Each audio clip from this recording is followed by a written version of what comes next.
طيب يا شباب، اللي عنده أي سؤال أو استفسار في السيشن اللي فاتت يتفضل إن هو يرفع إيده.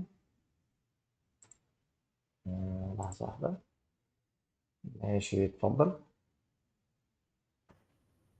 دلوقتي كان حاجتين التاسك برضه يا ريت نحطه بدري وحتى لو المحاضرة هتترفع متأخر مفيش مشكلة. السؤال بقى كان بسأل لما باجي أعمل ناب. فأنا لما بعمل ناب أنت حضرتك المرة اللي فاتت كنت حاطط جواها اللينكات على طول إيه؟ مم. الإيه بتاعتنا. إيه الفرق بين لما أعملها كده ولما بعمل ناب بحط جواها يو إل جواها ال أي جواها الإيه اللينك بتاعنا على طول؟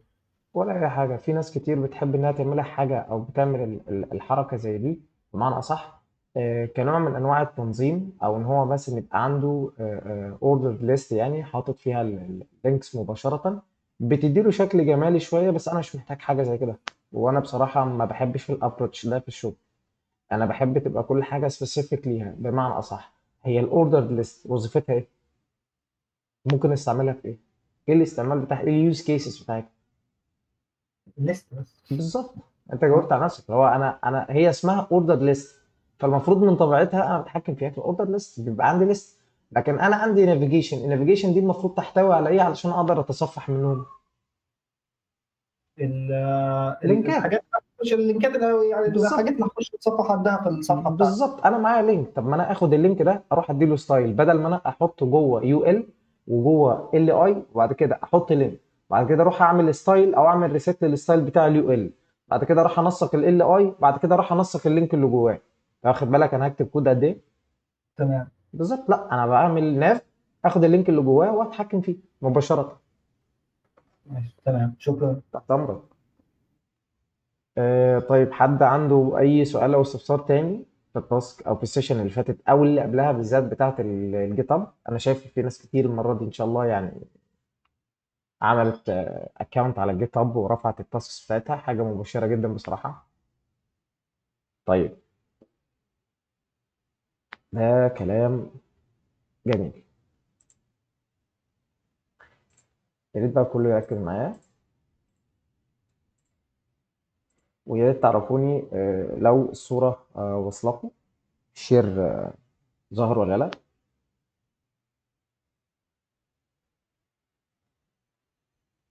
مم. ماشي. ماشي تمام كده. طيب، آه، علشان ندخل في الموضوع على طول، احنا النهارده هندرس حاجة تانية خاصة بال HTML، وتعتبر من ضمن الحاجات المهمة جدا في ال HTML، واللي انت هتتعامل معاها بصورة شبه دورية او بصورة شبه دائمة. طيب، انا هاخد كل الحاجات اللي موجودة هنا، انا مش محتاجها في حاجة خالص. انا ازاي عملت حركة زي دي؟ بدل ما انا اروح اعمل كده، وبدل ما انا اروح امشي بالكيبورد كده انزل عليهم واحدة واحدة، لا، انا رحت رايح على اول سطر اللي هو انا عايز احذفه يعني، ورحت دايس قصاده هنا كده. بعد كده رحت دايس شيفت او انزل لتحت خالص، وقبل ما ادوس على اخر سطر انا عايز احذفه افضل دايس على شيفت، بعد كده اروح دايس على اخر سطر، هيروح معلمني على كل ما بين السطرين اللي هو اول واحد واخر واحد، واحذف من الزرار اللي فوق الانتر، خلاص بشيلهم كلهم. لحظه واحده، شيل اكستنشن المريبه دي، ريلود. طيب، آه، يا ريت، يا ريت رجاء تاني انبه على الناس حاجه بسيطه جدا تقدر ان انت تعملها. لو انت حضرتك حابب توريني كود، رجاء ما تصورهوش بالموبايل وتبعته. رجاء ما تصورهوش، ما تتعبش اللي قدامك معاك، انا اصلا نظري ضايع خلقه يعني. في حاجه هنا اسمها اكستنشن زي ما قلت لكم، اسمها سناب كود. سناب كود من احسن الاكستنشنز اللي تقدر حضرتك تصور بيها، وتقدر ترجع تقريبا للسيشن اللي فاتت او اللي قبلها، مش متذكر، احنا شرحنا الاكستنشن دي بالتفصيل والسيتنجز بتاعتها. تقدر ان انت تصور بيها وتبعت لي صوره مباشره على الشات او على التليجرام. طيب، النهارده ان شاء الله ندخل في حاجه لطيفه جدا اسمها فورم. يعني ايه فورم؟ وهي ليه اصلا موجوده في ال HTML؟ وبتعمل ايه بالظبط؟ طيب، خليني اقول لك، او قبل ما اتكلم على الفورم، خليني اتكلم معاك شويه او حاجات بسيطه على حاجه اسمها الريكوست. زي ما اتفقنا انا في سيشن برضه مش متذكر هي انهي واحده، اعذروني، كنت بتكلم فيها على الريكوست، وبتكلم فيها على السيرفر، وازاي انت لما حضرتك بتبعت ريكوست السيرفر ده الريكوست ده بيروح على السيرفر، والسيرفر بيرد عليك. وناقشنا شويه بشكل جمالي كده او بشكل جنرال شويه في حته الريكوست دي. تعالى هنا نتكلم كنوع من انواع التفصيل شويه. دلوقتي حضرتك لو رحت على موقع، انا عايز ادخل على موقع جوجل، كتبت بايدي جوجل دوت كوم ولسه ما دوستش انتر، لسه ما دوستش انتر. طيب انا ضغطت انتر دلوقتي، في لودنج حصلت فوق كده، لو تاخد بالك منها، بص اول ما ادوس انتر في لودنج حصلت فوق. ايه اللودنج ده؟ والموقع ده جه منين؟ نبذه بسيطه، قلنا ان الموقع ده بيبقى متخزن على حاجه اسمها سيرفر. السيرفر ده زي جهاز كمبيوتر بس بامكانيات عاليه جدا جدا جدا عن اللي حضرتك بتستخدمها. بيبقى متخزن عليها مساحات تخزين عاليه، بيبقى متخزن عليها كل المواقع دي، كل شركه بيبقى ليها داتا سنتر فيها سيرفيس او فيها سيرفر زي كمبيوترات كتيره كده، بيتخزن عليها المواقع بتاعتها او بتخزن عليها المواقع بتاعتها. وحضرتك لما بتكتب اسم الموقع ده في لما بتكتب اسم الموقع ده في المتصفح وتبعت وتدوس انتر، انت بتعمل حاجه اسمها ريكويست. ريكويست ده يعني طلب، كاني ببعت طلب للسيرفر، او طلب للسيرفر اللي متخزن عليه الموقع ده، بقول له بعد اذنك انا طالب حاجه اسمها جوجل دوت كوم، يا ريت تعرضه لي هنا لو سمحت او تفتحه لي هنا. فالطلب ده بيروح للسيرفر بالعنوان ده، فبيدخل عليه السيرفر يشوف ايه العنوان ده موجود عنده ولا لا. لو موجود عنده بيعمل لك حاجه اسمها ريسبونس، او بيرد عليك بحاجه اسمها اجابه. الاجابه دي بيبقى فيها محتوى الموقع اللي حضرتك طلبته من هنا او اللي حضرتك كتبته. ده كده بشكل مختصر ايه اللي ممكن يتم. طيب احنا بنستفاد ايه بقى في الموضوع ده؟ قال لك الريكوست ده في اكتر من حاجه. الريكوست ده في اكتر من حاجه. انا هتكلم حاليا، انا هتكلم عن حاليا عن حاجتين منهم، حاجتين بس. انا مش مضطر ان اتكلم على باقي الميثودز. في حاجه اسمها الريكوست ميثودز، او نقدر نقول الوظيفه، او اكتر من وظيفه ممكن ان هو ان انت تضيفها للريكوست ده، او تغير من شكله بمعنى اصح، او تغير من هيئته. يعني ايه؟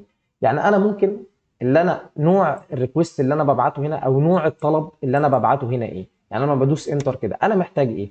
هل انا ببعت اي بيانات هنا؟ هل في اي بيانات انا ببعتها مع الطلب ده؟ انا ما ببعتش اي حاجه، انا بس بدوس انتر بريكوست او طلب مستني منه اجابه، فانا مستني بيانات. فنوع الريكوست هنا اسمه جيت. نوع الريكوست هنا اسمه جيت. تمام. طيب يعني انا كاني بطلب حاجه او بجيب حاجه من السيرفر.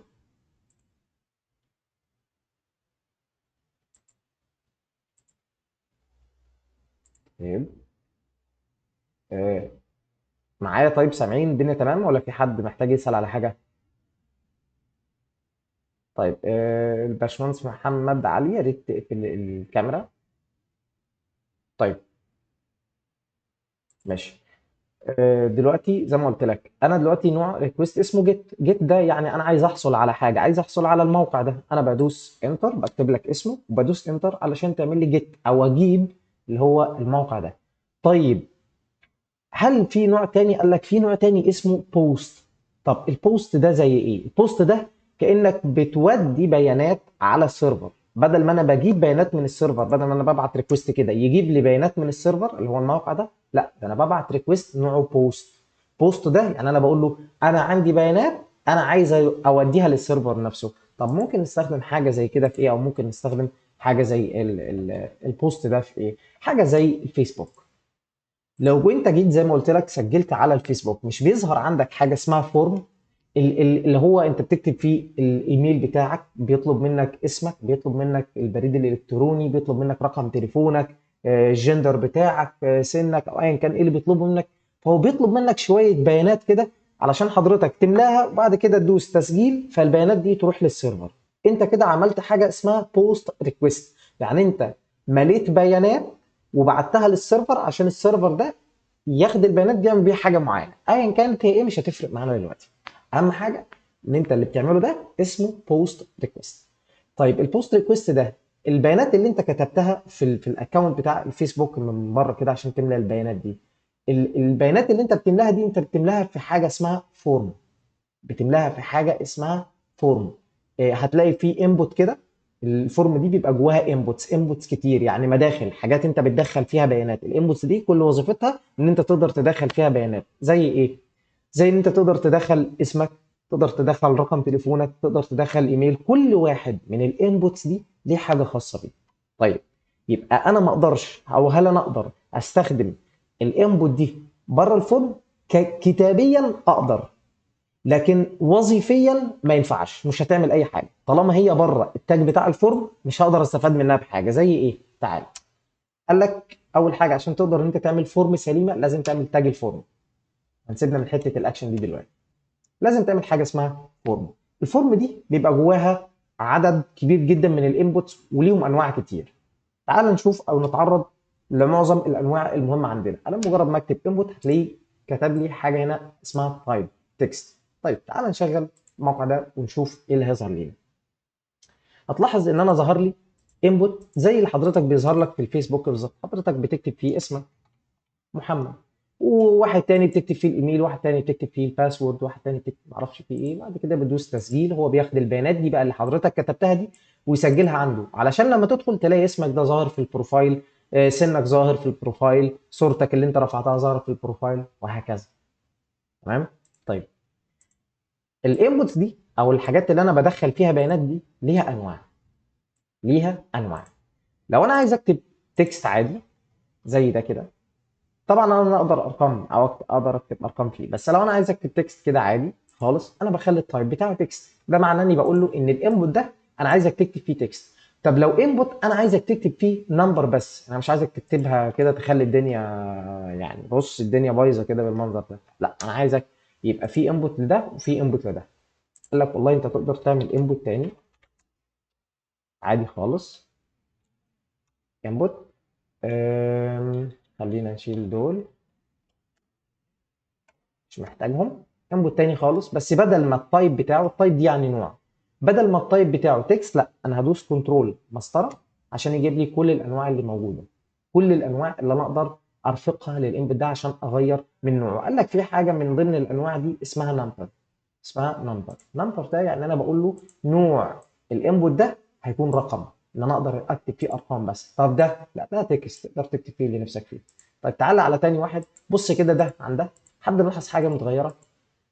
البتاع اللي بتظهر في الجنب دي، بص هنا مش موجوده، لكن هنا اول ما دخلت لقيتها موجوده. ده معناه ايه؟ ده معناه انها حاجه بتشيل الارقام، يعني بتسهل عليك شويه. لو انا دوست على اللي تحت هيبدا ينزل بالسالب لو عايز تكتب ارقام. لو عايز اطلع لفوق عادي ممكن ازود. طب لو عايز اكتب بايدي، قال لك تقدر تكتب بايدك عادي اي رقم انت حابه. طب اقدر اكتب تكست؟ لا. لو جيت تكتب او حاولت، بص كده انا بكتب ما بيظهرش حاجه. ليه؟ لان قايل له ان التايب او النوع بتاعك هو نمبر. حضرتك ما ينفعش تكتب لي فيه حاجه تانية، انا عايز نمبر بس. لكن تكست بتريفير لاي حاجه، حتى لو عايز اكتب ايموشن، لو عايز ان انا اكتب هاشتاج نسبه مئويه، عادي هياخد مني اللي نفسي فيه. لحد اللحظه دي الكلام ده واضح ولا في اي مشكله؟ اخد كونفيرم بس. تمام، ماشي، ده كلام عظيم. طيب، احنا هنا بنعمل ايه؟ احنا هنا بنبدا ان احنا نتعرف على انواع الانبوتس، ونعرف امتى او ايه اليوز كيسز بتاعتها، امتى ازاي نستخدمها ونستخدمها ازاي، وايه الاتريبيوتس اللي احنا نقدر نبصيها لها هنا جوه، علشان تدينا معلومات كافيه عن الانبوت ده، وبنبعت البيانات ازاي في النهايه. تمام؟ طيب، انا دلوقتي عملت تو انبوتس زي كده. هل معقول لما انا اجي اعرض لليوزر، هعرض لليوزر او المستخدم انبوت بالمنظر ده؟ اليوزر هو مش عارف هنا يكتب ايه وهنا يكتب ايه واي حاجه. قال لك في شويه اتريبيوتس بتقدر انها تخليه ادي شويه معلومات للمستخدم ده. طيب زي ايه؟ قال لك زي حاجه اسمها بليس هولدر. بليس هولدر ده يعني حاجه بتظهر هنا بشكل زي باهت كده شويه، بتديك انفورميشن شويه عن الانبوت ده بيريفير لايه او بيشير لايه. بمعنى انا عايز ان اليوزر يكتب في التكست ده، في الانبوت ده بالذات على وجه الخصوص، انا عايز يكتب النيم بتاعه. فانا بقول له والله انا عايزك تكتب هنا النيم بتاعك. فظهر هنا حاجه اسمها بليس هولدر اسمه نيم. يعني ايه بليس هولدر؟ بليس هولدر يعني حاجه بديله. بمعنى صح، لو انا بدات اكتب البليس هولدر ده بيتشال. بص اتشال، لو شلت اللي كتبته بيرجع تاني، كتبت بيتشال، شلت بيرجع تاني. هو بيرفير لايه؟ بيرفير لان لما يكون الانبوت فاضي ما ينفعش تسيبه فاضي، لان اليوزر مش هيبقى فاهم ايه اللي مطلوب منه هنا. ايه اللي المفروض ان هو يدخله هنا. لكن انا بقول له خد بالك انا عايزك تضيف البليس هولدر ده او الانبوت ده مخصص ان حضرتك تكتب فيه النيم بتاعك. طيب النمبر ممكن يكون مخصص لايه؟ والله انا عايزك تكتب فيه الايج، ده حاجه خاصه بالارقام، فانا عايزك تكتب فيه عمرك. اكيد مش هتكتب عمرك كتكست، هتكتب عمرك كرقم وليكن 30. صح؟ طيب يبقى انا الانبوت ده كده لو انا وريت الجزء ده لليوزر او المستخدم، هو اوتوماتيك هيبدا يفهم ان ده بتشير للنيم وده للعمر، فهيبدا يدخل بياناته بشكل صحيح زي ما انا متوقعها منه في الباك اند او في الباك جراوند. تمام؟ طيب هل في شويه اتريبيوتس ثانيه نقدر ان احنا ندخلها؟ اه بس خليها دلوقتي لحد ما نبدا نستعرض مع بعض معظم الانواع. طيب في عندي اسف في عندي انبوت ثانيه، في عندي انواع تانية غير التكست وغير النمبر. في مثلا عندي تشيك بوكس، ان انا اخلي الانبوت ده عباره عن تشيك بوكس، حاجه تقدر انها تعمل تشيك كده بالمنظر ده زي ما انت شايف، حاجه زي دي كده. تمام؟ طيب التشيك بوكس هنا لو انا جيت عملت له بليس هولدر مثلا وقلت له ترو ايا كان، حلو، حد يقدر يقول لي او يقترح عليا كده بالسنس بس ما يكونش درس الحاجه دي قبل كده، يقترح عليا بس كده هو ليه الحاجه دي ما ظهرتش، او ليه البليس هولدر ما ظهرش في الانبوت ده بالذات؟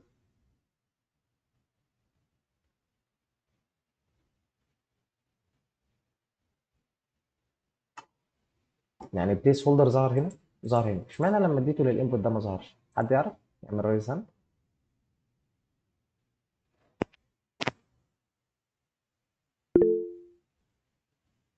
لا انا مش محتاجك تكون دارس الجزء، انا مش عايز تكون دارس الجزء ده، عايزك تتكلم بالسنس. انا عايز حد ما يكونش دارس الجزء ده، انا عايز حد يكون بيحاول يستشف الموضوع في ايه. اتفضل يا باشمهندس محمد.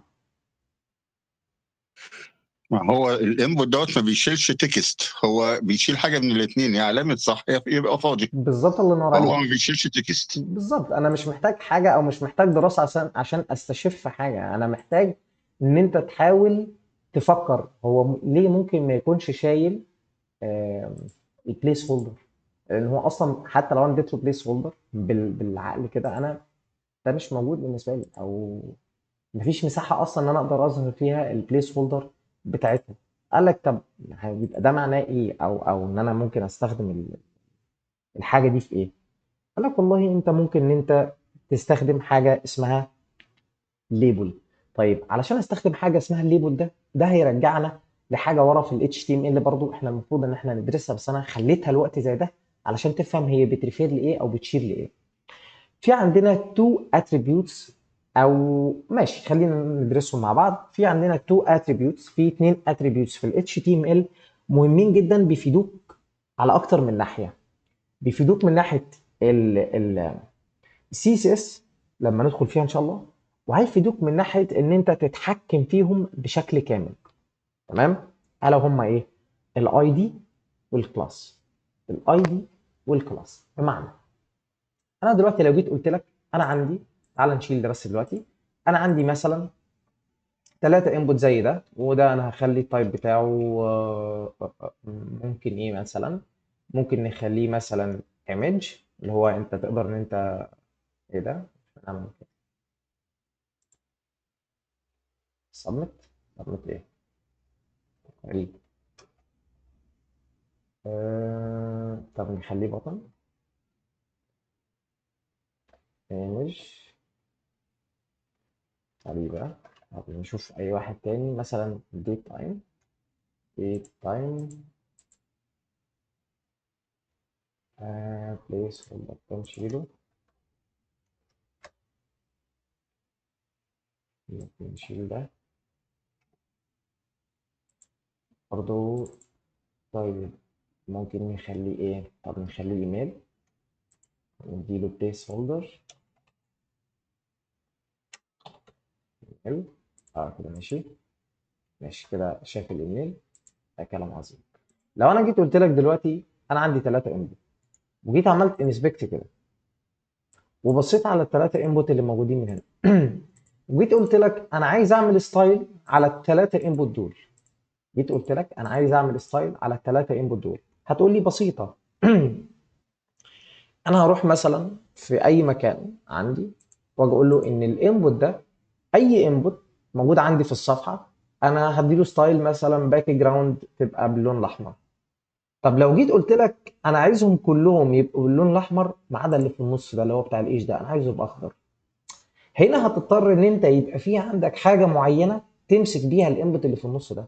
ما انا لازم اتحكم فيه علشان اقدر اقول للسي اس اس او للستايل والله انا عايز دول كلهم يبقوا باللون الاحمر بس انا عايز ده. طب ده اللي هو مين؟ لازم يبقى في حاجه انا اقدر انادي بيها عليه علشان اقدر ان انا اتحكم فيه. قال لك في حاجه تقدر ان انت تنادي بيها على الانبوت، اتريبيوت بيديك معلومات عن الانبوت ممكن ما ينفعش غيره ان هو ياخد نفس الحاجه دي. ايه هي؟ قال لك اسمها الاي دي او الايدنتيفاير. عارف انت لما بتبقى رايح تحضر في مكان محاضرات علميه او تحضر في او تشترك في نشاط طلابي في الكليه او حاجه بيديك حاجه تتعلق في رقبتك كده اسمها الايدنتيفاير بتاعك او الاي دي. الاي دي ده اللي هو الهويه بتاعتك. هل ينفع واحد زميلك يبقى لابس نفس الهويه بتاعتك؟ يعني ليه نفس اسمك نفس عمرك نفس تفاصيلك نفس مكانك نفس طولك نفس وزنك نفس كل حاجه؟ لا. فدايما الاي دي ده بيبقى يونيك، حاجه فريده ما ينفعش غيرك يتميز بيها، عامل زي البصمه اللي هو انا ليا اي دي او ايدنتيفاير، الراجل ده ليه ايدنتيفاير تاني، الراجل ده ليه ايدنتيفاير. طب انا بقدر ان انا اعمل بحاجه زي كده ايه؟ ممكن اقول لك والله انا عايز محمد او اللي الاي دي بتاعه اسمه محمد، فانا متاكد ان مفيش حد في القاعه او في المكان اللي انا فيه اسمه محمد غير الشخص اللي واخد الايدنتيفاير ده او اللي واخد المسمى التعريفي ده. فانا لما اجي اقول ان الاي دي والله اسمه حسن، تقدر تكتب اللي نفسك فيه في الاي دي براحتك عادي مفيش اي مشكله خالص، بس عشان تقدر ان انت تمسكه. فمعنى كلمه ان انا بديله اي دي ده معنى كلمه ان انا بتحكم فيه. بتحكم فيه. بص كده ايه اللي ظهر الاتريبيوت هنا؟ اسمه ايه؟ حسن. فهنا اقدر اقول له بدل ما انا بقول له كل الانبوتس، لا انا هقول له بس همسكه من الاي دي اللي اسمه حسن. اقول له والله انا عايز الانبوت اللي هو اللي اسمه حسن ده اللي هو الاي دي بتاعه اسمه حسن ده انا عايزك تخلي الباك جراوند بتاعته لونها اخضر. فبالتالي هيلون بس اللي الاي دي بتاعه لونه اخضر وهيسيب الباقي باي لون تاني انت عايز تدهنه. الكلام ده واضح ولا مسقط من اي حد؟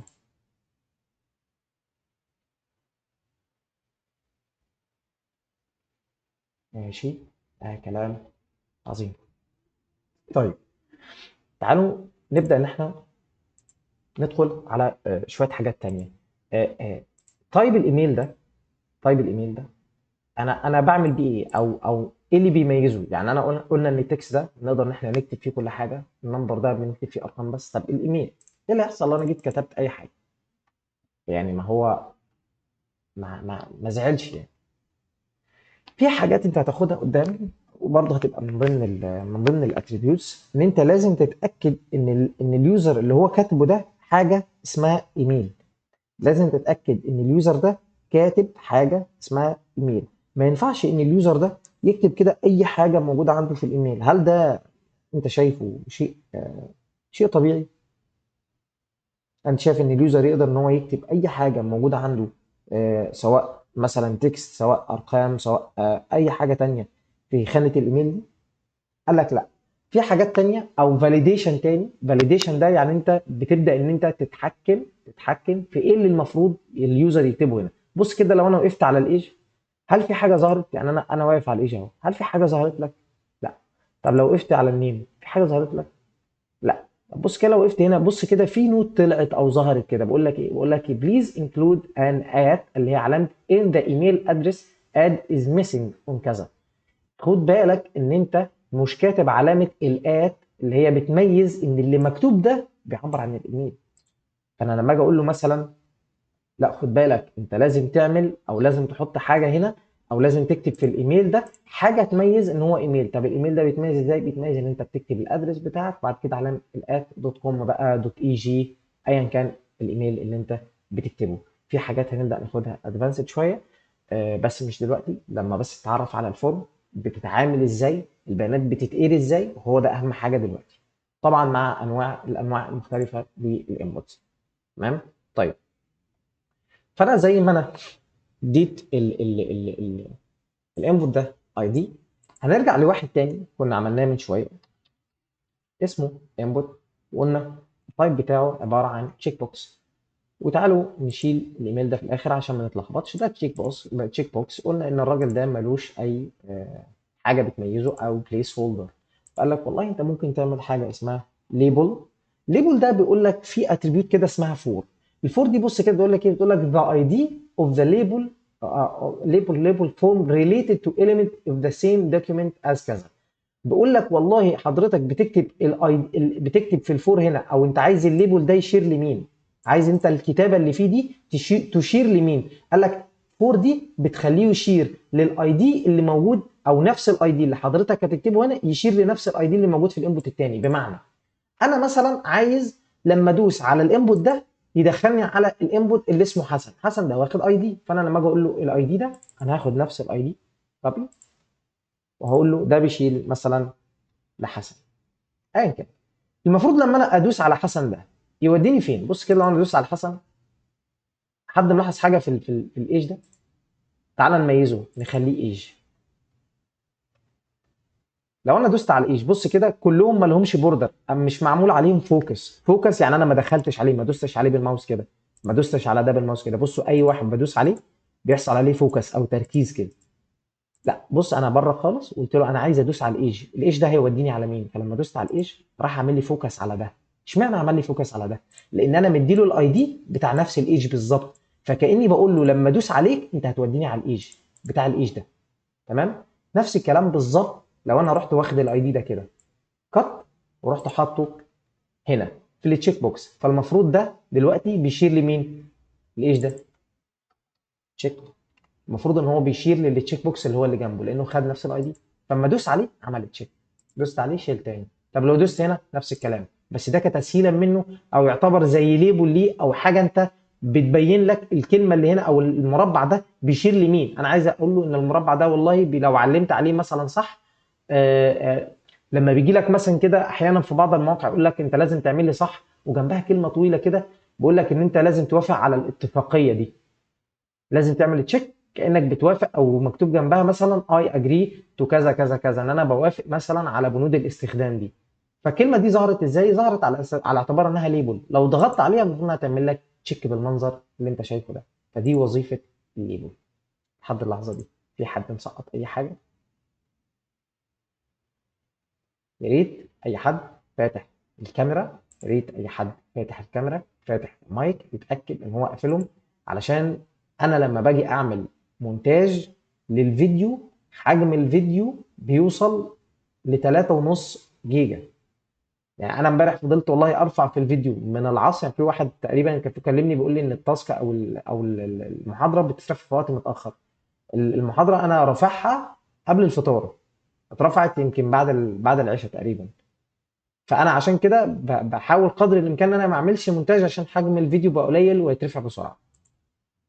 طيب كده انا وصلت للجزء بتاع الليبل ده، وتقدر ان انت تميز اي ليبل عندك بالانواع اللي موجوده فيه.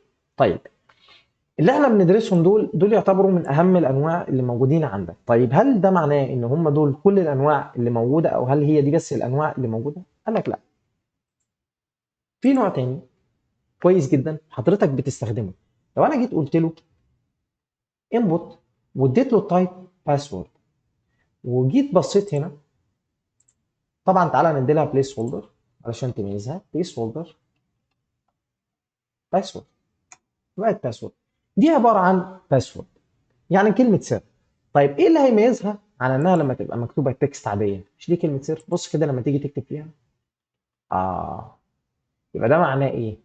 معناه ان التايب اللي حضرتك بتكتبه هنا هو بيتحكم في هيكل او في شكل او في المعلومات اللي بيعبر عنها الانبوت ده.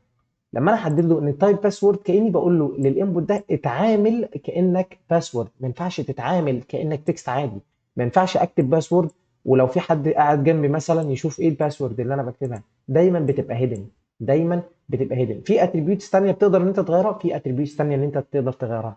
اللي انا هقوله لكم ده هو تريكي، حاجه تريكي كده تقدر تعرف بيها. لو انت مثلا يعني جيت دخلت على حسابك في الجيت هاب، فقال لك انا طالب منك الباسورد بتاعتك، ولقيت الباسورد بالشكل ده بس انت ناسيها. يعني ايه ناسيها؟ يعني انا والله ناسي الباسورد دي كانت بتعبر عن ايه. هل هي كانت ابراهيم علي؟ هل هي رقم تليفوني؟ ايا كان ايه اللي مكتوب انا ناسيه، انا بس بستخدمها بالمنظر ده من اول ما عملت الحساب، وجيت غيرت نسخه ويندوز، فمش هلاقي دي تاني وانا ناسي الباسورد. طب اعمل ايه علشان اعرف ايه الباسورد اللي مكتوبه هنا؟ قال لك في حاجه تريكي جدا، تقدر ان انت تدوس كليك يمين عليها وتعمل انسبكت على الباسورد. بص انا عملت ازاي، انا علمت عليها على الباسورد كلها كده وكليك يمين وعملت انسبكت. قال لك في حاجه هنا في الباسورد ان انت تقدر تغير منها، تقدر تغير منها التكست او نوع التكست اللي موجود في الباسورد ده. مش متذكر هي تقريبا النوع ولا لا. يعني مثلا لو قلنا له تكست، بص كده ظهر لي ايه الباسورد اللي حضرتك كاتبها، لكن لو رجعته تاني باسورد فظهر لك كانه باسورد. فحته التايب دي انا بقدر من خلالها اتحكم في ان الانبوت ده بيعبر عن ايه. انا بقول له انا عايزك تعبر عن نفسك كانك تكست. طب ليه انا عايزك تعبر عن نفسك كانك تكست؟ والله علشان اشوف ايه الباسورد اللي مكتوبه هنا كتكست عادي، عشان انا ناسيها. لو دوست تكست ده الباسورد بتاعتي كانت كذا كذا كذا، احفظها او اخدها في مكان تاني واعمل بس ريفرش، هتلاقي كل حاجه رجعت مظبوطه، مفيش اي مشكله خالص. دي حاجه تريكي كده لو انت اتزنقت في يوم من الايام وعايز تعرف ايه الباسورد بتاعك. تمام. طيب ده كده بيعبر زي ما قلت لك عن الباسورد. هل الباسورد طبعا من اهم الانبوتس اللي موجود عندك، التكست، النمبر، تشيك بوكس مش قوي بس هنقول ان هو برضو من ضمن الحاجات المهمه او اللي هتحتاجها في فورمز كتير. الانبوت اللي هو مثلا الباسورد. في عندك واحد تاني او انبوت تاني، تعالى ان احنا نجرب الانبوت ده. في انبوتس كتير خلي بالك، نجرب راديو. بص كده لاحظ حاجه، ده اسمه راديو انبوتس. في حاجه اسمها راديو انبوتس. طب هو ايه الراديو انبوتس ده؟ طب ما انا بعمل بيه تشيك زيه زي ده بالظبط. قال لك لا، الراديو انبوتس بيوفر لك ميزه مختلفه شويه عن التشيك بوكس. التشيك بوكس من اسمه انت حضرتك تقدر تعمل عليه تشيك وتقدر تشيل التشيك مره ثانيه عادي براحتك، لكن الراديو مش هعرف.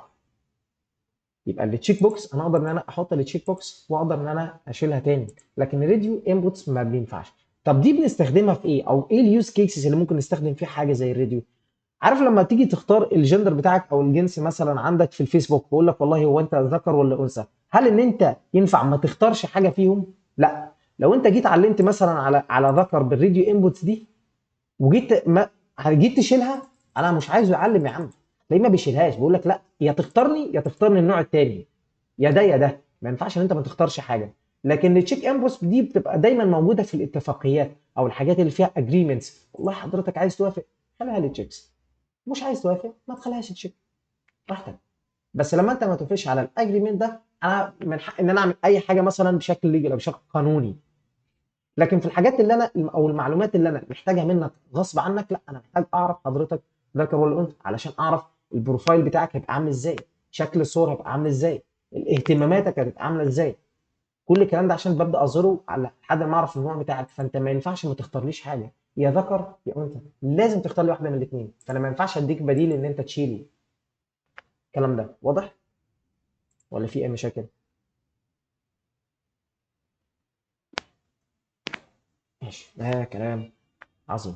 أه انا عايز اقول حاجه قبل ما اكمل، بسيطه جدا، معلش لو تعذروني عليها ان انا بقاطعكم يعني وباخد من وقتكم.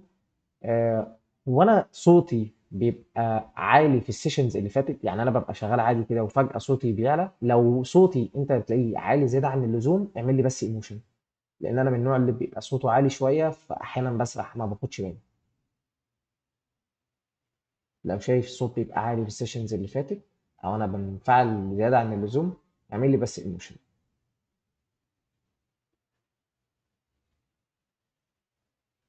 تمام. ماشي. هو ما ينفعش ما نتأخرش، كمان ما ينفعش يبقى فيه اكتر من اختيار. ما ينفعش ما نختارش، ما ينفعش يبقى يعني ايه؟ مش فاهمة.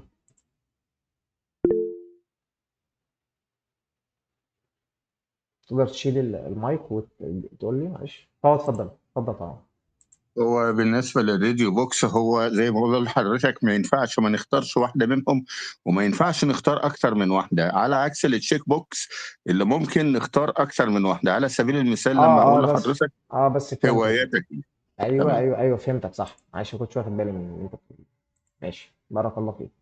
معلومه تانية اضافيه، آه، برضو لو انت عندك اكتر من تشيك بوكس تقدر ان انت تعلم عليهم كلهم. ماشي. اما الراديو، اما الراديو انبوتس اللي موجود عندك، لا هو انت بيبقى فيه او موجودين جوه حاجه اسمها الراديو جروبس. دي لسه هناخدها قدام، يعني ان انت يا تختار واحده، يا دي يا دي يا دي يا دي. اما التشيك بوكس احيانا بيبقى في عندك حاجه زي الامينيتيز. الامينيتيز دي مثلا انت موجود في موقع عقارات. حلو. حضرتك موجود في موقع عقارات وليكن ثانيه واحده،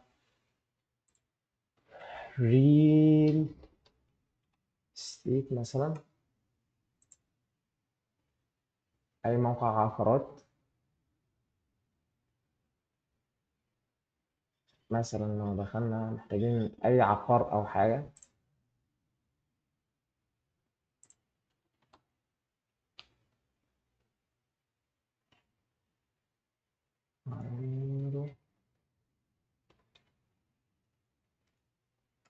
تقريبا لا مش ده. في موقع اسمه هايرون تقريبا خاص بالعقارات، بس مش مشكله ابقى اشوفه لكم.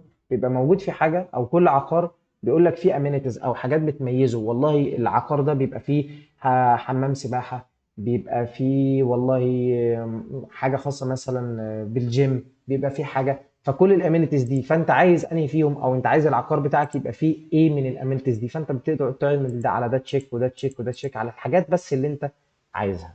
تمام، ده مثال مبسط على التشيك بوكس يعني. طيب في بعض الانبوتس التانية اللي المفروض ان احنا ناخدها، بس انا عايزك تبدا تركز معايا فيها شويه. تمام. اول حاجه فيهم الا هو الانبوت اللي اسمه فايل. الانبوت اللي اسمه فايل ده اوتوماتيك هو بيجيب لك الحاجات دي. هل تقدر ان انت تعمل لها كاستمايزيشن، يعني ان انت تغير الحاجات اللي مكتوبه دي؟ بس ده مش وقت. المهم ان انت تعرف لما بتيجي تعمل تشوزنج فايل ان انت تقدر تختار اي ملف، او تقدر تختار اي حاجه براحتك، اللي نفسك فيه خالص عادي. مفيش اي مشكله خالص. علشان انت تعمل له ابلود يعني من الجهاز بتاعك على السيرفر او ايا كان. تمام. طيب هل اقدر ان انا اتحكم في نوع الفايل اللي بيترفع؟ هل طبيعي ان انا اقدر ان انا ارفع اي حاجه كده؟ قال لك لا، انت تقريبا في بروب اسمها اكسبت. اكسبت دي انت بتبدا تحدد فيها ايه الحاجات اللي بتتقبل منك. تقريبا دوت بي دي اف، اعتقد مسماها كده. ده معناه ان انا ما اقدرش ارفع. بص كده ايه الفايلات اللي ظهرت لك، وبص هنا ايه. مفيش عندك نوع فايلات غير البي دي اف اللي هو اللي موجود. ما ينفعش ترفع لي في الام ده غير بي دي اف اهو. يعني هو اللي ظهر قدامك ده البي دي اف، تقدر ان انت بس ترفعه. طب لو جيت انا شلت اكسبت دي، اكسبت انا بقول له اقبل بس الملفات اللي نوعها بي دي اف. لكن انا بقول له لا، انت طالما ما حددتلكش حاجه اقبل كله. تقدر ان انت ترفع صوره، ترفع برنامج زي ده، ترفع اي حاجه ظاهره قدامك ارفعها عادي. تمام. طيب دي يعني من ضمن البروبس المهمه اللي موجوده في الفايل، عشان تحدد ايه نوع الفايل اللي ممكن يبقى تقدر ان انت تتحكم فيه او تقدر ان انت ترفعه. تمام. طيب في بعض الانبوتس التانية، بس خليني اتكلم دلوقتي عن واحد ممكن ما يبقاش منتشر كتير، او ممكن ان انت ما تبقاش شفته كتير. خلينا نقول مثلا انبوت، خليني اعمل حاجه زي كده. هل ظهر حاجه؟ تعالوا كده نعمل انسبكت ونبص. الانبوت اللي اسمه هيدن، يعني ده ظاهر اهو، ده ظاهر. ده من اسمه او من نوعه بس تبدا تتعرف عليه. النوع بتاعه اسمه هيدن او مخفي. ده انبوت مخفي. طب ايه وظيفه الهيدن ده طالما هو مخفي، وانا كيوزر او كمستخدم ما اقدرش ان انا املى او احط فيه بيانات؟ امال هو موجود ليه؟ إيه اللي يخلي حاجه زي كده تبقى موجوده؟ قال لك حاجه بسيطه جدا. حضرتك في بعض المواقع انا مثلا دخلت على موقع مثلا زي فيسبوك، او دخلت على حاجه. تمام.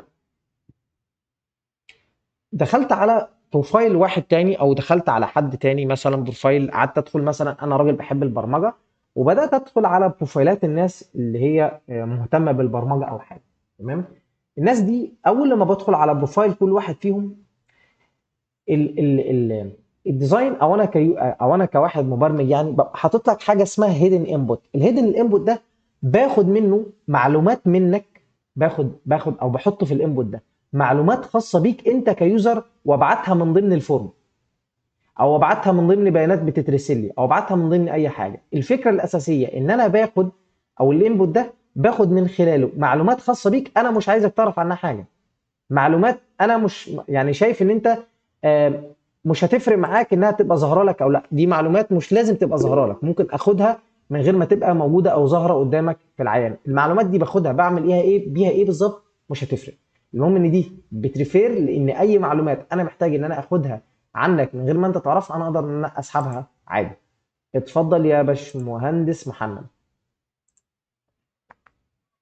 افهم انا كيوزر يعني داخل على اي اكونت او اي بروفايل، يعني ممكن اخد منه معلومات وهو ما يشوفهاش، يعني قصدك؟ لا انا ما قلتش ان انت كيوزر، انا بقول ان انت كمبرمج، الناس اللي عامل الموقع، الراجل اللي حط الكود نفسه مم. هو اللي بيتحكم ان هو يحط الانبوت ده. اكيد مش بالسهوله دي ان انت تدخل على بروفايل اي حد وتروح حاطط في الانسبكت مثلا انبوت هيدن وتاخد عنه معلومات، اكيد لا. انا صعب بتكلم هي مستحيله، مش صعبه، هي مم. مستحيله. انا بقول هنا للراجل، للناس اللي عامله الفيسبوك نفسه، للشركه نفسها اللي حاطط الكود نفسه، بيبدا يحط شويه حاجات من دي عشان ياخد شويه معلومات منك. وخد بالك من حاجه، المعلومات دي المعلومات دي هو ما يقدرش ياخدها منك الا من خلال فورم. مش احنا اتفقنا ان الانبوت ده مش هيشتغل الا جوه تاج فورم؟ مم. وطالما جوه تاج فورم يبقى المفروض انت تعمل ايه في الفورم؟ انت لما بتيجي تدخل على الفيسبوك، حلو، وتعمل اكونت جديد، مش لازم تدوس على زرار التسجيل عشان البيانات دي تترسل للسيرفر؟ اكيد يبقى ده معناه ان هو مش هيقدر ياخد بيانات منك الا لما ادخل بموافقتك. تسجيل دخول بالظبط. بالظبط، لازم توافق على الفورم او لازم تبعت البيانات بايدك علشان يقدر ان هو ياخد منك معلومات زي دي. انا بس بدي مثال كومن كده او حاجه يعني ممكن ما تبقاش ريليتد بالواقع، لحد ما اجيب لكم مثال عملي من الشغل عن ان انت ممكن تستخدمه في ايه بالظبط. بس المهم والاهم ان ده مش هتقدر ان انت تستخدمه الا من خلال فورم، لازم حضرتك تبعت البيانات دي بايدك، يعني هو مش هياخد منك حاجه غصب عنك. تمام، يعني واصلك؟ انا معلش حد هي وصلوني، بس عايز يعني اكد المعلومه اللي عندي. يعني اتفضل. وانا دلوقتي كيوزر، هو يعني بالنسبه للمبرمج او كده هو اللي بيبقى واخد معلومات عن اللي دخل على بروفايل حد معين، ده يعني صح؟ مثال بياخدها عشان يعمل بيها ايه؟ بياخدها اه. عشان بقى يبدا يحدد اهتماماتك. مش احيانا بتقعد تدخل مثلا على الناس الخاصه بالبرمجه او ما اعرفش ايه، بتلاقي عندك ظهر لك في الاصدقاء المقترحين ناس خاصه بالبرمجه؟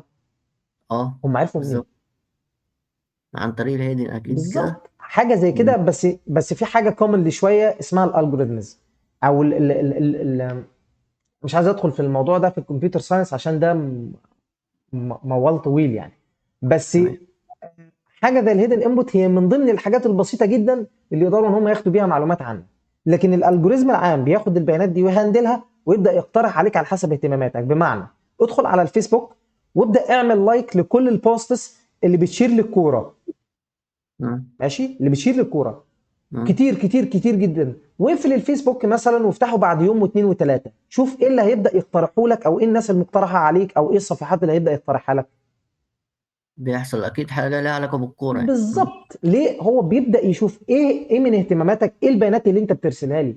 انت مم. بتدوس لايك، معنى بتدوس لايك على ايه؟ بتدوس لايك على حاجه خاصه بالكوره مثلا، فانا ببدا اجمع الحاجات دي عندك وابدا اشوف ايه اكتر حاجات حضرتك مهتم بيها، وابدا اعمل لك بوش كده، اوزر لك الحاجات اللي ريليتد باللي انت مهتم بيه، علشان ما تخرجش مني كموقع. امال هي الناس ما بتقدرش تستغنى عن الفيسبوك ليه؟ لانه بيوفر لك كل اللي انت محتاجه، بيوفر لك اللي انت بتحبه، اللي انت مهتم مم. بيه.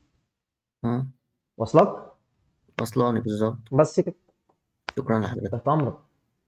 يا ريت تفكروني لو الميتنج هيقفل، ده هيقفل بعد 14 دقيقة، لا ان شاء الله نكون تمام.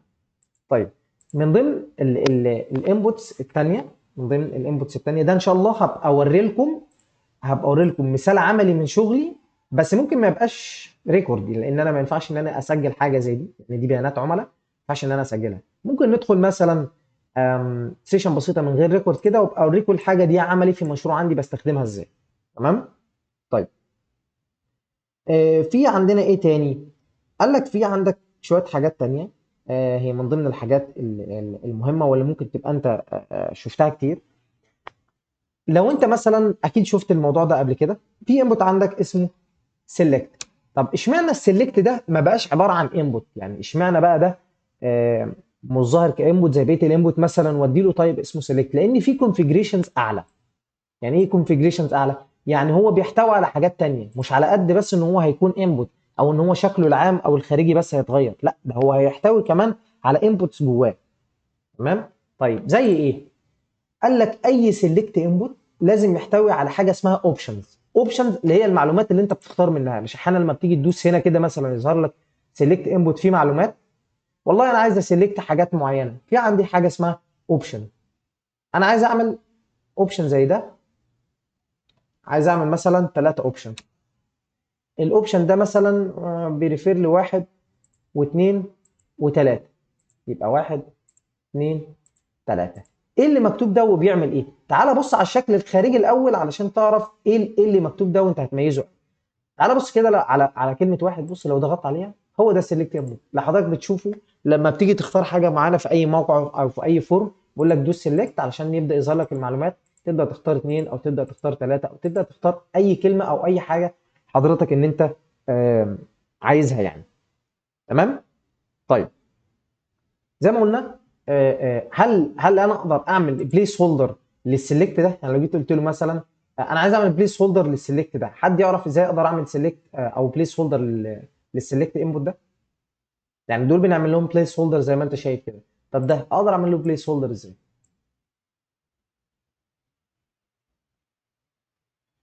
حد عنده اقتراح؟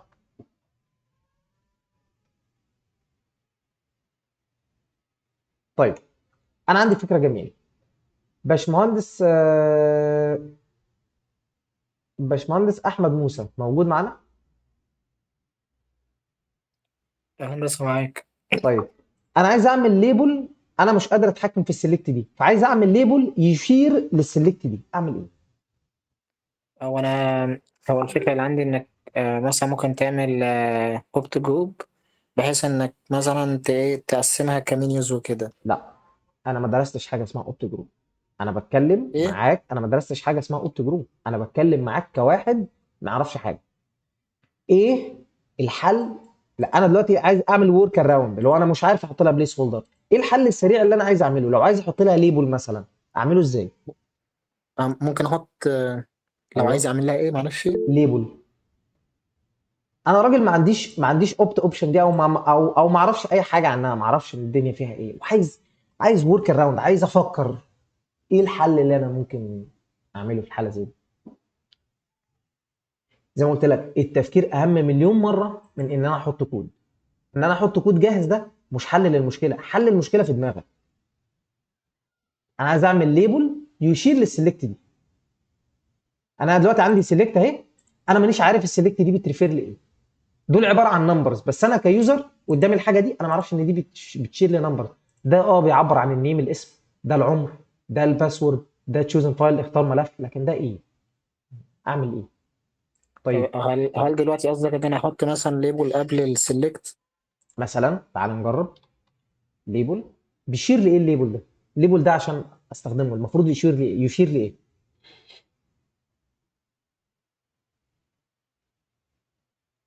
نرجع للليبل تاني. إيه؟ نرجع للليبل تاني. الليبل علشان يشير لحاجه هو لازم هيشير للاي دي بتاع العنصر اللي انا هحطه له. يبقى بالظبط يبقى أيوة. المفروض انا اعمل ايه في السلكت هنا؟ ادي لها ايه؟ هديها مثلا ممكن أديها نيم، لا أو أديها أي دي وأخلي الفوي اي دي يشاور مثلا، على اي نفس دي الإيه. مثلا اسمه النمبرز، وخلي الفور وأقول له يشاور على النمبرز. أقول له واقول له هاش تبقى هاش نمبرز ولا نمبرز عشان مش فاكر. هقول لك ايه الفرق ما بين الاثنين. نمبرز دي غلط صح؟ النمبرز انا عايز ده يشير لي النمبرز. تعالى كده نبص هنا. فده بيشير لي النمبر. بص عمل لي عليها ايه ازاي؟ عمل عليها فوكس. بص كده تاني عمل عليها فوكس، كده كاني بعمل عليها فوكس بالظبط. فكلمه النمبرز دي بتشير لمين؟ بتشير للحاجه اللي هنا اللي انا رايح عليها. يبقى انا بعرف ان السلكت دي بتعبر عن مين؟ بتعبر عن النمبرز. حته الهاش دي لما انت تبقى موجود عندك لينك وفي اتش ريف زي كده مثلا، عندك لينك عادي، واللينك ده لو انا دوست عليه مثلا يعني لينك، ده لينك عادي، بدوس عليه بص كده اللي بيحصل، بيعمل ريلود، ما فيش حاجه بتتغير، بيفضل يعمل ريلود. طب انا لو رحت عامل علامه الهاش، ايه اللي هيحصل لو دوست على اللينك؟ بص كده ظهر علامه الهاش. ايه علامه الهاش دي؟ بص لما ادوس تاني على اللينك، هل في حاجه بتتغير؟ لا. هل الصفحه بيحصل لها ريلود؟ لا. فانا الهاش ده بضيفه علشان لما ادوس على اللينك ده ومفيش اي حاجه تانية يقدر ان هو يعملها، ما يعملش ريلود.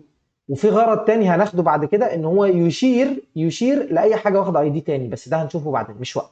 الفكره دلوقتي ان احنا بنحطه عشان ما يعملش ريلود تاني. بص كده لو انا شلت الهاش ده ورحت ان انا استخدمه، بص كده فوق بيعمل ريلود. بيقعد يعمل ريلود. يعني لو كاتب حاجه هنا مثلا، حاجه زي كده، وعملت دوست على اللينك هو عمل ريلود فشال الكلام ده. طب لو دوست الهاش المفروض ان هو ما يشيلش المعلومات دي. بص كده حط هاش هنا وما شالش المعلومات. ليه؟ لانه ما عملش ريلود بالظبط. واصلك؟ تمام. طيب ماشي. السيلكت انبوت زي ما قلت لك تقدر ان انت تستخدم الاوبشن ده فيها، وتقدر تستخدم ان انت تحط حاجه اسمها ليبل. طيب انا لحد هنا هوقف عشان اقول حاجه مهمه جدا. طب الانبوتس دي كلها حضرتك بتكتب اسمك وبتكتب عمرك وبتعمل تشيك بوكس وبتكتب باسورد وما اعرفش ايه.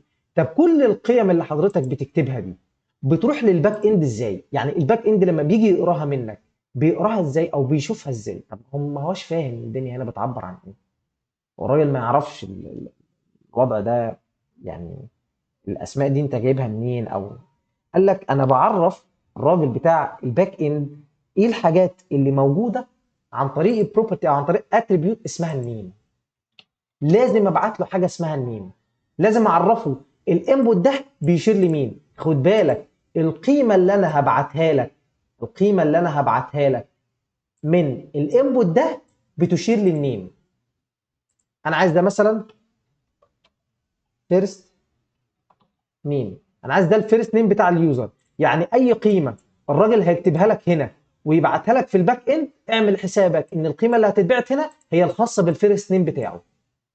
واعمل حسابك ان اي قيمه الراجل هيبعتها لك من الانبوت اللي هنا ده، اي قيمه هو هيبعتها لك من هنا ده من هنا، خد بالك ان القيمه دي بتشير لحاجه اسمها الايج او بتشير لحاجه اسمها العمر بتاعه. وخد بالك انه اي قيمه هيبعتها لك من الانبوت ده بتشير لحاجه اسمها الباسورد. تعال نشيل الباقيين مش محتاجينهم دلوقتي. خد بالك من اي حاجه انا هبعتها لك. طب الراجل ده هيبعت لك البيانات ازاي؟ قال لك عن حاجه او عن طريق حاجه اسمها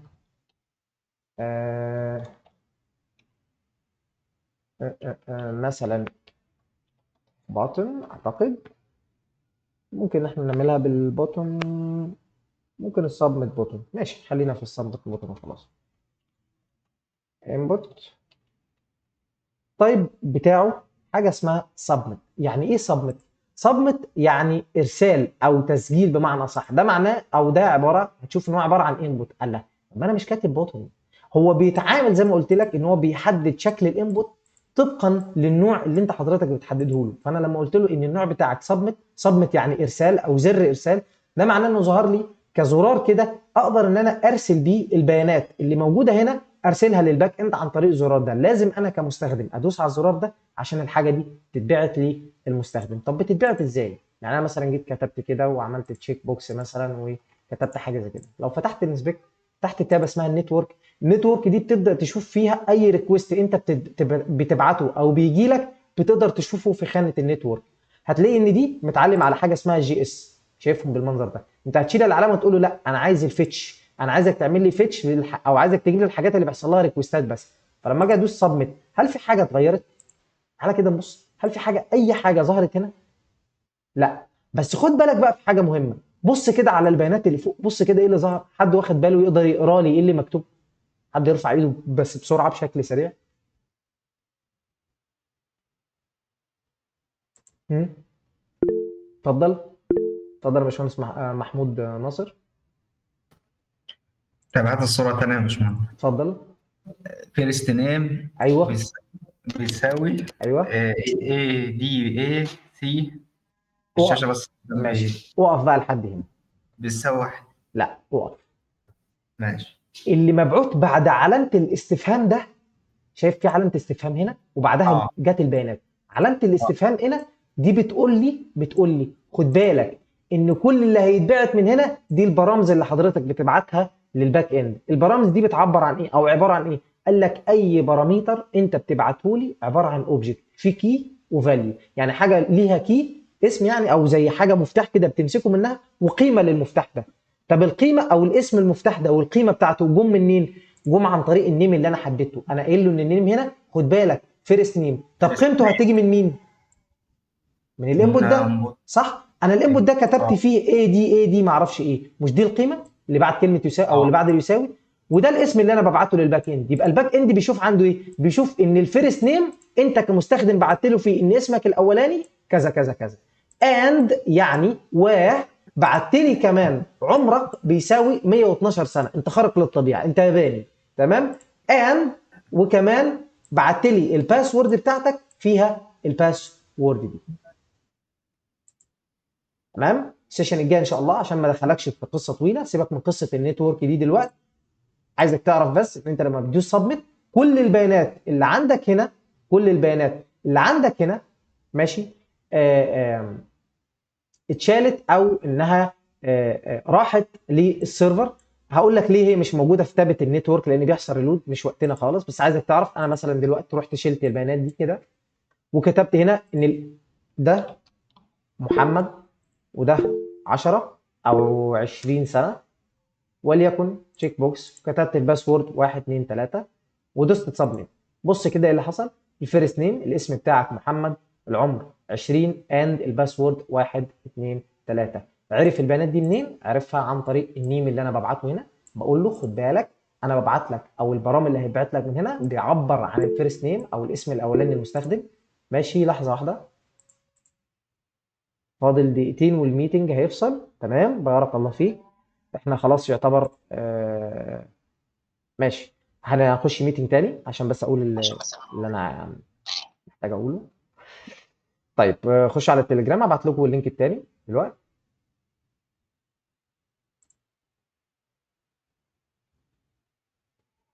ماشي.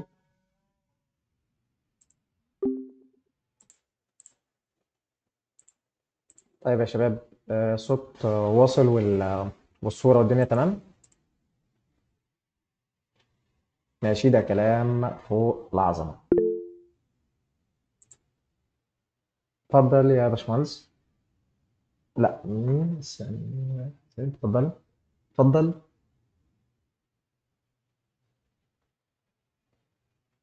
اتفضل اللي رافع ايدي يتفضل.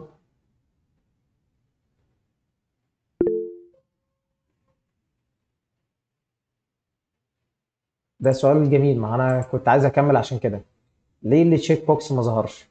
معلش في مشكله ولا يهمك. ماشي عادي تمام. ليه التشيك بوكس ما ظهرش من ضمن القيم اللي موجوده هنا؟ تعال نبص ليه. الانبوت اللي واخد تكست ده واخد وانا قلت له هبعت لك البيانات اللي فيه في حاجه اسمها فيرست نيم، صح؟ طب ده هبعت لك في حاجه اسمها الايج. التشيك بوكس هل هو والليبل بعت لهم اي نيم؟ لا، انا بعت للباسورد، بعت للايج، بعت للفيرست نيم. ايه اللي ظهر لي؟ ظهر لي الفيرست نيم، ظهر لي الباسورد، ظهر لي الايج. يبقى الحاجات بس اللي انا بديها اسم هي اللي بتروح للباك اند، لان لو في حاجه ملهاش اسم هتروح للباك اند يعمل بيها ايه؟ هو مش فاهم هي دي بتاعت ايه اصلا، هو مش فاهم دي بتشير لايه. واحد كتب رقم في انبوت وبعت له في التشيك بوكس، هو انا عارف التشيك بوكس ده بيعبر عن ايه اصلا؟ فلما اجي اقول له لا خد بالك انا عايز التشيك بوكس ده يعبر مثلا عن الاجريمنت. ثانيه واحده بقى نستخدم دي الاجريمنت. انا عايزه يعبر عن الاجريمنت. تعالى كده بقى نبص هنا ونكتب مثلا اسمي محمد عمر وليكن 30. دي الاجريمنت. هو دلوقتي بدا يفهم ان لما عملت شيك كده ان دي اجريمنت.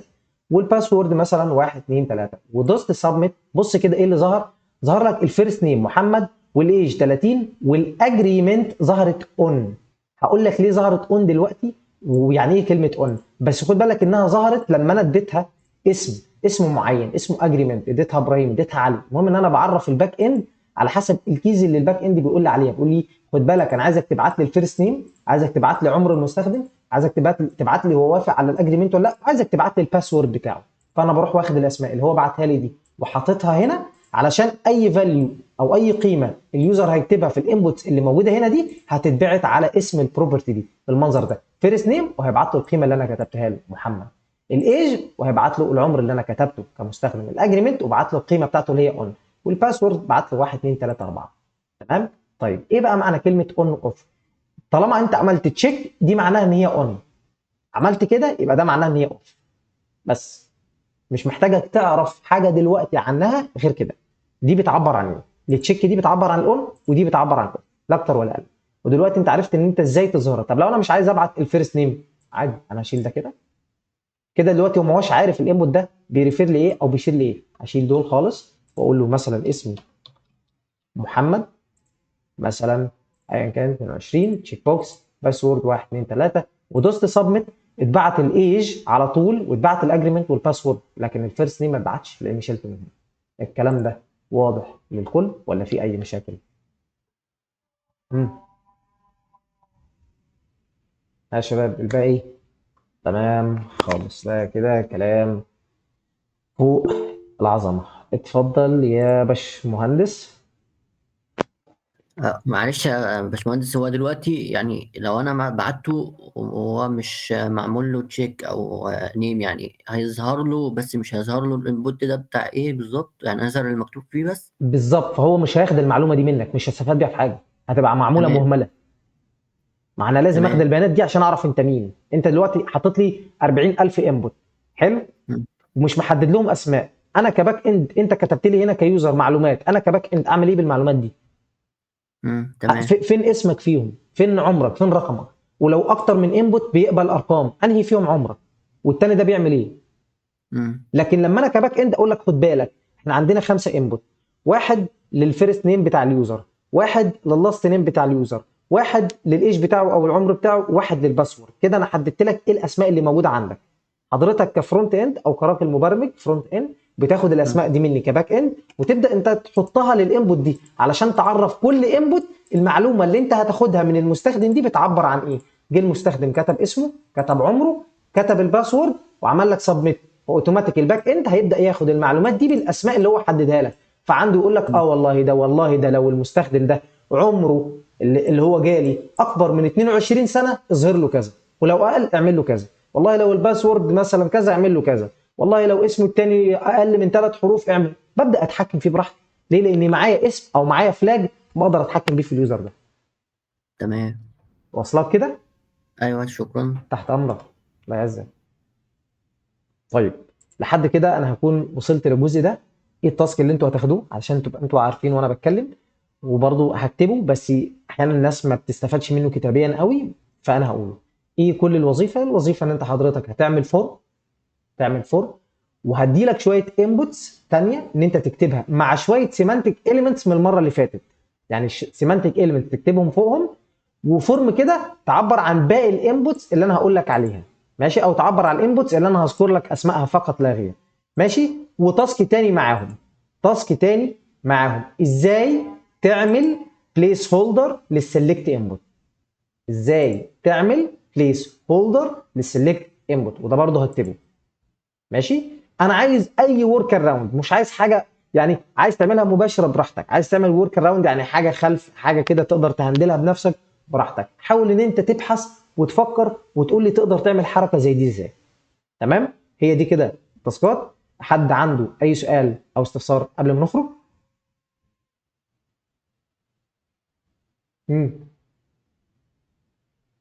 طيب ده كلام عظيم. ما تنسونيش بدعوة على الفطار. اشوفكم في السيشن الجاي. السلام عليكم.